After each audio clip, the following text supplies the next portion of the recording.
Hey everybody, and welcome back to FSi DFS. I'm McKinley412. We're going to be looking at this final slate before the All-Star game. All-Star game is on Tuesday, Home Run Derby, the night before that. So I love this time of year. Home Run Derby is one of my favorites. All-Star game is fantastic, and we will have a video out for the All-Star game showdown. So please come back for that. We'll have a special guest with us. If you follow these videos in the past, you kind of know who that special guest is going to be, but he's got quite a good strategy for the All-Star Game Showdown. It worked last year. It worked the year before that. We'll see if it works again this year. So please come back for that. That video will probably be out on Tuesday, the day of the All-Star Game. But for now, we're looking at this slate. It is absolutely loaded with pitchers up at the top. Cole, Nola, Bieber, Strider, and Cease really headlining it. Even Chris Sale, you can even throw him in there if you want to go with the names. Strider, or not Strider, Bieber. He's the first guy I was going to talk about. Weather-wise, I wanted to get the weather out of the way. Shane Bieber, if there was no weather to be, concerned or worried about, he certainly would be flying up the radar at the top of the list here. But Cleveland is looking really dicey. If they're even going to play a game today, it could easily get postponed. I kind of hope it gets postponed beforehand. But I won't be touching Shane Bieber. My phone app says like 60 to 80% chance of rain in Cleveland the entire day. So I'm not sure where they're going to be able to get this game in, even if there are some breaks in the rain. So Bieber, I'm not really too interested in him. You kind of see him over here in the rankings. Rain. I just probably not going to be touching him. I got Nola Cease at the top, Strider, and then Garrett Cole. Garrett Cole, he's faced Boston twice so far this season, and he's kind of actually gotten touched up a little bit in both of those starts. He went 6 innings, allowed 5 earned runs in that start there, and then he went 4 innings, allowed 3 earned runs in this one. So this one was a short stint, obviously, but Cole has shown flashes of just incredible. He's the best pitcher in the league, but he also can get touched up a little bit. Got a tough matchup going up against Boston. I could see him just kind of struggling a little bit here. He's 600 more than any other pitcher on this slate, with a tougher matchup than a lot of these guys in the top tier. That's kind of why I have Cole down near the bottom here. Strider, he's just striking everybody out. He's got the highest strikeout rate on the entire slate here. But again, Washington, they don't strike out too much against right-handed pitching, one of the lower strikeout teams overall. But if you want to say that Strider is the number one guy, go for it. I mean, totally get it. You can see here he had 14 strikeouts in just 9 innings against this team. So maybe, he neutralizes Washington's limited strikeout potential. But Strider, if you want to say that he's a top pitcher, sure. Okay, I'm fine with that. But I'm going to be going to Nola, and I'm going to be going to Cease. Nola going up against Miami. Miami strikes out a lot against right-handed pitching, the opposite of Washington. And just, I don't know, I love the strikeout rate of Nola. I love the upside that he gives. He's going to go deep into games. You're going to get 7, possibly even 8 innings out of him. So I do like Nola here. And then Cease on the other side, well, not on the other side, but kind of 1A, 1B. Cease just 9K. He has allowed 0 or 1 earned run in 9 straight starts. This guy is on a tear. I don't think he's getting nearly enough credit the credit that he deserves based on how he has been pitching. I mean, 9 straight starts with 0 or 1 earned run against. The strikeouts are there, 13, 11, 9, 8, like 8, 8. The strikeouts are there. He's going up against Minnesota. Minnesota can have some pop in their bats for sure. Not denying that.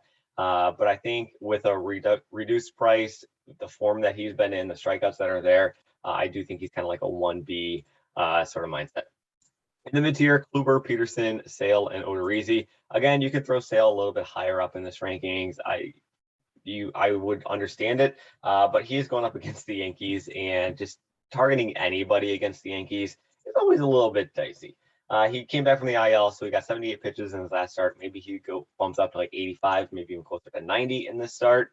But again, it is the Yankees. They are pretty scary, which is why I have them a little bit lower. Odorizzi doesn't strike anybody out. I obviously love pitchers against Oakland. I think a lot of people do. But he's got a K rate that's sub 18%, I think. Like, it is really low. So even with the juicy matchup, the strikeouts just are not there. So if you go, let's see what he's even done. Only got 7 in his last start. But again, 3, 4, 5, 3, 4, 2. Like, he just doesn't strike anybody out. Really limits his upside. But I mean, he's definitely could be in line for the win. Houston against Oakland. I think that's probably your biggest skill differential, the big heaviest Vegas favorite. What was I trying to say there? Corey Kluber going up against Baltimore. I got Kluber up at the top. I said it in the last video. We can't ignore what Kluber kind of has been able to do lately. He got touched up against Toronto, but I mean, everybody's getting touched up against Toronto, but he was able to shut down Boston in back-to-back games. You know, he handled Pittsburgh, Baltimore, even the Yankees, 16 DK points against the Yankees, no earned runs against them in 6 innings pitched. Like, you can't argue what he's been able to do. So now he's got Baltimore. Baltimore, they were on this magical run. Let's see if it can continue. But, you know, he did face them earlier on the month, got 18 DK points. So I think he's probably near the top of me in this mid tier. And then Peterson, again, you can't really argue what this guy's done. His strikeout rate lately has been through the roof. Again, Miami, Texas, Cincinnati, not the murderer's row of teams. But again, Chicago Cubs, they're not the murderer's row of teams. I feel like I'm just repeating what I said on Saturday with who was pitching for the Mets on Saturday. Doesn't matter.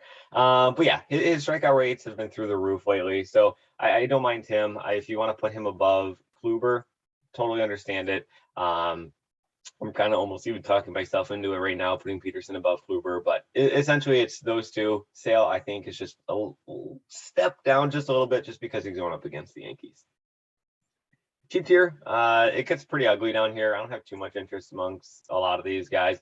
But it's going to be Lyles on the other side of the game going up against Tampa Bay, Flexen going up against Toronto, and Rogers going up against Philly. But again, this is like an ultimate GPP. Like, I'm not super thrilled. I almost am in like a fade category with this guy. Just because you can see down here, I have Philadelphia as the top GPP, and it really is because they have torched Rogers in 2 starts so far this season. But if you look at the rest of the guys, I mean, there's not much to really like. I don't want Match, who's coming off the IL. Archer's coming off the IL. I'll say Rogers, don't want him. Otto, nope. Caprillion going against Houston, absolutely not. Detroit going against Cleveland and their hot bats, nope. Ashcraft, he's really been struggling. So it's pretty much like the gap is Flexen and below, or Rogers and below. I just don't really want to touch at all. So I'm going to be sticking up near the top. Bats, I mean, there's only a couple of bats that I really want to be paying up for. It's probably Houston and Cleveland. Those are really the two that are like kind of super standing out. Everybody else is just kind of like there. So I'm definitely going to be probably paying up for pitcher on this slate. Getting a couple of these top guys, throwing in some, one-off, some cheap guys here. Maybe going down to Kluber, maybe going down to Peterson in the mid tier. But yeah, I'm going to be sticking up near the top for pitchers. I think it's probably going to be popular just because there's not really too much to enjoy in the bats outside of, Houston and Cleveland. So let's turn straight towards the bats. That's kind of it. I mean, Houston is going to be your number 1 team on the slate today. There's not really a debate. I mean, no, there's not really a debate. I was going to say maybe Cleveland, but no, there's not a debate. Going up against Caprillion, this guy just allows a lot of hard contact. He's just been getting hit pretty hard. And now he's going up against Houston, and we know what those bats can do. It's going to be Altuve. It's going to be Bregman. It's going to be your usual guys on the Houston side of things. So them as your major stack, it's probably going to be a chalky route to go. It's going to be pretty tight to fit some of those top guys in, especially if you're going to be throwing in, Dylan Cease, but maybe you throw in Cease and Peterson. Hope to get some upside in there. You can certainly throw those guys in. Let's just kind of see as I'm talking. I'll be honest, I haven't really built yet. I was kind of looking at the salaries of everybody. But if you throw in Cease, you throw in Peterson, let's just throw in some of these top Houston bats. You're looking at 3.5K remaining. So, I mean, it's totally viable. There are a lot of cheap guys. I mentioned Cleveland is going to be my number 2 stack on the slate here. And Cleveland does have a lot of cheap guys that you could go to. So Detroit, kind of going to be a bullpen game, looks like, because Alexander's pitching off or somebody else is pitching off than Alexander. So, but regardless, Cleveland, they're going to be the cheap kind of relief they could go to. I mean, Kwan is still 3.1K. Franmil Reyes at 3.2K is way too cheap. Owen Miller at 2.2K. Miles Straw at 2 at min price. So there's definitely value there that you could go to. So maybe you can even get off of Peterson and you want to throw in a Cease and a Nola with these top 2. I mean, you're looking at 3K remaining. But again, if you throw in one of those min price Cleveland bats like Straw or who's the other guy? Owen Miller. You could certainly fill in the gaps and be just fine. So salary, it's looking like it's not too much of an issue here. which is another reason why I'm going to be paying up.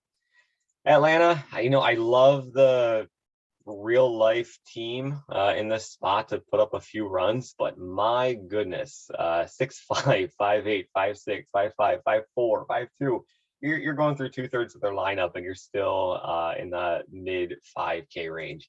It's too pricey. It's gonna be tough to really fit those guys in. St. Louis, just rounding things out in that top tier. They did fantastic on Saturday. Maybe they can keep it going.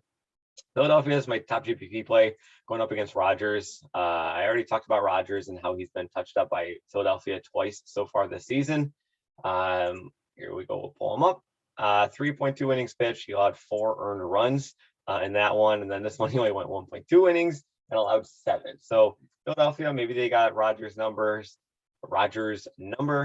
So certainly they're probably my top big boom kind of GPP play here. Schwarber, he's just hitting a home run off of every single pitcher, it seems, this month. That's kind of what he does in July every single year, it seems. But Real Muto, Hoskins, Castellanos, you're just kind of going on down the line here. Derek Hall, he's even fine at 3.6K. He's a lefty going up against lefty, but, he provides some value. He's going to be hitting in the middle of the order. So maybe that's a factor you can start off with. And again, they're not super expensive. Real Muto, if you throw him in at 5'4", they do get pretty pricey, but still, they're not any more pricey than Houston would be. So you can easily get some solid pitching to go along with Philadelphia. Chicago White Sox, running things out for the Seattle and then New York Mets. Cheap plays, Baltimore, Oakland, Chicago Cubs, and Detroit. Baltimore, I think they're the cheap play going up against Kluber. Again, I said Kluber was at the top, but the more I'm talking, maybe I'm putting Peterson over Kluber here. And I think I'm just going to do that right now. Peterson, Kluber, we're switching them. But I do think Baltimore is probably your cheap stack to go. They put up 6-7 runs against Tampa Bay last night. Did require extra innings. It was 4-4 going into the 10th.